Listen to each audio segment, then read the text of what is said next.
नमस्कार बच्चों, कक्षा 10वीं हिंदी कोर्स ए क्षितिज भाग 2 गद्य खंड में बच्चों आज हम चैप्टर पढ़ेंगे बाल गोविंद भगत, जिसके लेखक है राम वृक्ष बेनीपुरी। अब देखिए बाल गोविंद भगत के बारे में लेखक की क्या लिखते हैं। बाल गोविंद भगत रेखा चित्र के माध्यम से लेखक ने एक ऐसे विलक्षण चरित्र का उद्घाटन किया है जो मनुष्यता, लोक संस्कृति और सामूहिक चेतना का प्रतीक है।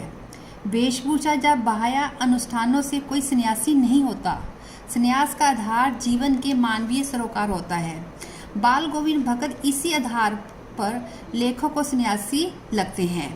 अब देखिए बाल गोविंद जो शीर्षक पाठ है एक रेखा चित्र है, इसमें बाल गोविंद के बारे में चर्चा करी गई है। अब देखते हैं इसमें ग्रामीण जीवन की सजीव झांकी देखने को मिलती है। बाल गोविंद भगत 60 के ऊपर के मझोले कद के गोरे चिट्टे आदमी थे। उनकी वेशभूषा जो है कबीरपंथियों की थी। कमर में लंगोटी, सिर पर कनपटी और मस्तक पर चंदन का टीका और गले में तुलसी की माला डालते थे। वे कबीर को साहा मानते थे, खेतीबाड़ी करते और कबीर के पद गाते थे। गर्मियों को शाम को उनके घर पर भक्तजन जुट जाते और बाल गोविंद जो है खंजड़ी बजाते और गाना गाते और गाते गाते नाचने भी लगते। एक दिन उनका इकलौता पुत्र मर गया। बाल गोविंद उसे बहुत प्यार करते थे। जब लेखक उनके घर गया तो देखा कि उन्होंने बेटे के शव को सफ़ेद कपड़े से तो ढक रखा है, उसके ऊपर कुछ तुलसी दल डाले हुए हैं और फूल डाले हुए हैं और खुद वहाँ पास में बैठकर गीत गाए जा रहे हैं। बाल गोविंद जो भक्त है गीत गा रहे हैं। वे कहते हैं कि ये जो आत्मा का परमात्मा से मिलन हो गया, यानी कि गृहिणी अपने प्रीतम से मिल गई है। इससे बढ़कर आनंद की और क्या बात हो सकती है। ठीक है। श्राद्ध की अवधि पूरी होने के बाद उन्होंने पतोहू के भाई को बुलाकर उससे कहा कि इसकी दूसरी शादी करवा देना।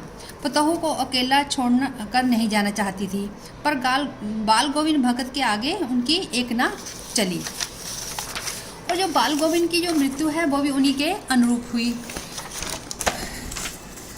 अनुरूप हुई और हर साल पैदल चलकर गंगा के स्नान को जाया करते थे और घर से खाकर चलते थे और घर ही वापस आकर खाते थे। जाने आने में गंगा पर 4-5 दिन तो लग जाते थे। ठीक है। जब इस बार गए, जो वापस आए तो बीमार हो गए और लौटकर आकर भी वह दिनचर्या पर वैसे की वैसे ही करते रहे। उन्होंने बिल्कुल भी आराम नहीं करा।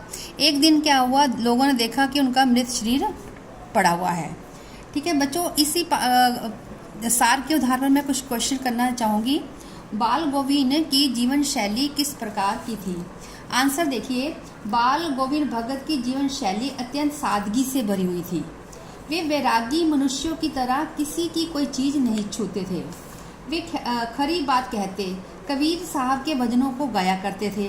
जो कुछ खेत में पैदा होता उसे कबीरपंथी मठ के द्वार में ले जाते थे और प्रसाद रूप में जो कुछ मिलता उन्हें लाते और उसी से अपना घर का गुजारा चलाते थे। बच्चों सेकंड क्वेश्चन है, पुत्र की मृत्यु भी भगत के विचार से आनंद की बात क्यों है? पुत्र की मृत्यु भी बाल गोविंद भगत के अनुसार शोक मनाने की बात ना होकर आनंद की बात थी, क्योंकि उनका मानना था कि मृत्यु के बाद गृहिणी आत्मा अपने प्रीतम से जा मिली है, इसलिए शोक मनाने के स्थान पर आनंद मनाना चाहिए। तीसरा प्रश्न देखिए, भगत ने किस सामाजिक परंपरा को चुनौती दी और कैसे?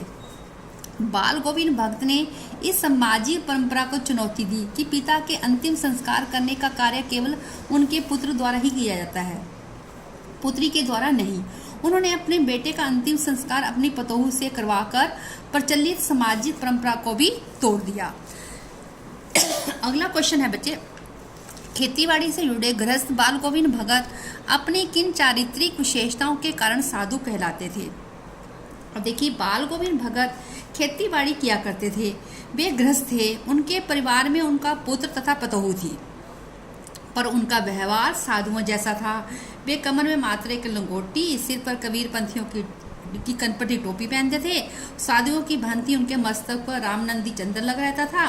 गले में तुलसी की माला पहना करते थे और उन्होंने अपने जीवन में अपने कबीर को ही साहब मानते थे। जो भी चीज़ उत्पन्न होती खेतों में वो अपने साहब के दरबार में ले जाते, ठीक है। जो प्रसाद रूप में उनको मिलता उसी से अपने परिवार का गुजारा चलाया करते थे। वह सदैव कबीर के पदों को गाया करते थे। वे सदा सत्य बोलते थे, सबसे अच्छा व्यवहार रखते थे, कभी किसी झगड़ा मोल नहीं देते थे।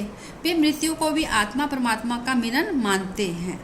उसे शोक नहीं वर्ण उत्सव के समान मनाना चाहिए। अगला क्वेश्चन है बच्चे, भक्त के व्यक्तित्व और उनकी वेशभूषा को अपने शब्दों में लिखिए।